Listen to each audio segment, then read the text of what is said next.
minyak sebutan kota Dumai. Putri Tujuh, nama kilangnya. Dongeng ini akan saya mulai. Sembara sujud untuk semuanya. Halo teman-teman seluruh Indonesia, namaku Elisia. Aku adalah peserta dari Riau. Hari ini aku akan menyampaikan dongeng yang berjudul Legenda Putri Tujuh dan Asal Mula Kota Dumai. Pasti teman-teman udah gak sabar nih. Begini kisahnya. Alkisah, pada zaman dahulu kala di daerah Dumai berdiri sebuah kerajaan yang bernama Kerajaan Sri Bunga Tanjung. Kerajaan ini dipimpin oleh seorang ratu yang bernama Ratu Ciksima. Ratu Ciksima memiliki 7 orang putri. Mereka semua sangat cantik jelita. Namun di antara ke-7 putri tersebut, putri bungsulah yang paling cantik.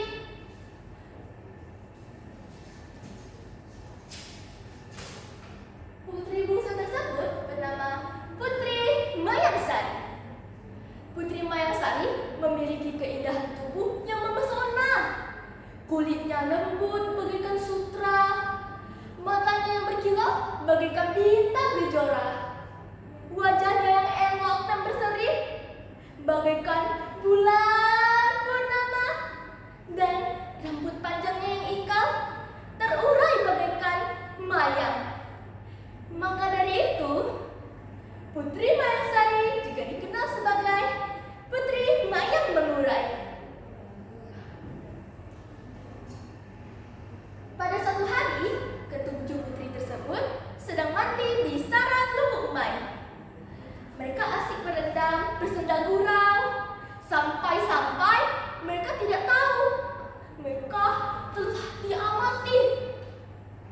Kira-kira siapa ya yang mengamati mereka? Ternyata mereka adalah Pangeran Ampang Kuala dan pengawalnya yang kebetulan lewat. Mereka mengamati ke-7 putri tersebut dari balik semak-semak.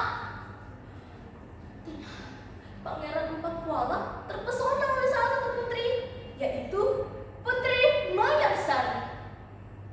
Ia bergumam, "Gadis cantik di Lubuk Umai, cantik di Umai, di Umai." Ya, ternyata sang pangeran jatuh cinta. Jatuh apa? Jatuh cinta. Karena itu, Pangeran Ampang Kuala berniat untuk meminang Putri Mayangsari. Beberapa hari kemudian, Pangeran Ampang Kuala mengutuskan para utusannya untuk meminang putri yang ia kenal sebagai Putri Mayang Mengurai. Para utusan membawa tepak sirih sebagai pinangan adat kebesaran Kerajaan Sri Bunga Tanjung. Pinangan tersebut disambut baik oleh Ratu Ciksima. Sebagai balasan, Ratu Ciksima menjunjung tinggi adat kerajaan dengan mengisi congkol terbesar dengan daun sirih, gambir, juga pinang. Adat ini melambangkan jika putri tertualah yang berhak menerima pinangan terlebih dahulu. Setelah itu, para utusan kembali ke Kerajaan Ampang Kuala. Mereka memberitahu jika pinangan Pangeran Ampang Kuala telah ditolak. Pangeran Ampang Kuala yang mendengar hal tersebut langsung naik pitam. Ia merasakan malu yang amat sangat. Ia sudah tidak peduli lagi dengan adat yang berlaku. Dengan amarah yang menguasai dirinya, ia memanggil panglima dan prajuritnya untuk menyerang Kerajaan Sri Bunga Tanjung. Nah, maka peperangan antara kedua kerajaan tersebut sudah tidak dapat dielakkan lagi. Di tengah berkecamuknya peperangan, Ratu Ciksima segera membawa ke-7 putrinya ke dalam hutan, dan Ratu Ciksima menyembunyikan mereka ke dalam lubang yang beranak tanah dan dilindungi oleh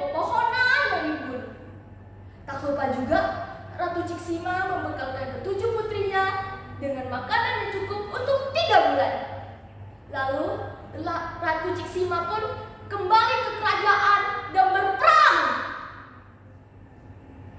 3 bulan purnama pun berlalu. Namun, perang tak kunjung usai. Hingga saat memasuki bulan keempat, kerajaan Sri Bunga Tanjung mengalami kekalahan. Rakyatnya banyak yang tewas. Namun, Ratu Ciksima tak mengenal yang namanya putus asa. Ratu Ciksima langsung meminta bantuan jin yang sedang bertapa di bukit Sungai Muluwai. Secara tiba-tiba, pasukan Empat Kuala diserang dan tertimpa oleh beribu-ribu buah bakau. Buah-buah bakau tersebut menusuk tubuh mereka hingga mereka lumpuh. Saat mereka sedang tak berdaya, utusan Ratu Ciksima menghampiri Pangeran Empang Kuala. Pangeran Empang Kuala yang menyadari hal tersebut bertanya, "Hai orang Sri Bunga Tanjung, apa maksud kedatanganmu?" "Hamba datang untuk menyampaikan pesan Ratu Ciksima. Perbuatan kita telah menodai pesisir Sri Bunga Tanjung dan merusak bumi. Siapa yang datang dengan niat buruk, maka akan tertimpa oleh malapetaka. Namun sebaliknya, siapa yang datang dengan niat baik, maka sejahteralah hidupnya." Maka dari itu, apakah pangeran berkenan untuk menyelesaikan perang ini? Pangeran Empang Kuala yang mendengar hal tersebut pun langsung menyadari jika dirinya lah yang memulai peperangan. Pangeran Empang Kuala berkata, "Kalah menjadi abu, menang menjadi arang." Setelah itu, Pangeran Empang Kuala pun memanggil utusannya, memanggil prajuritnya dan semua panglimanya untuk kembali ke kerajaan Empang Kuala.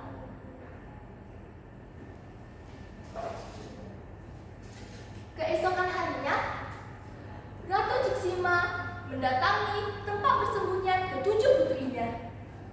Namun, alangkah terkejutnya Ratu Ciksima. Ternyata ketujuh putrinya sudah dalam keadaan tak bernyawa. Mereka meninggal karena haus dan kelaparan. Ternyata Ratu Ciksima lupa jika ketujuh putrinya hanya diberikan bekal yang cukup untuk 3 bulan. Sedangkan perang sudah selama 4 bulan. Hati Ratu Ciksima pedih sekali bagaikan disayat oleh sembilu. "Oh, putriku, putriku."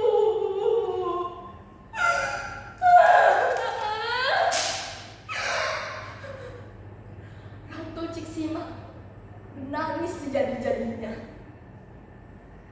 karena tak tahan dengan kematian ketujuh putrinya. Ratu Ciksima pun jatuh sakit dan sang ratu meninggal dunia tak lama kemudian. Hingga kini, pengorbanan Putri 7 masih dikenang di kilang minyak PT Pertamina Dumai, dinamakan Putri 7, dan lirik lagu Putri 7 sekarang dijadikan sebagai musik pengiring tari pulai dan asing pelayan para tabib saat mengobati penyakit.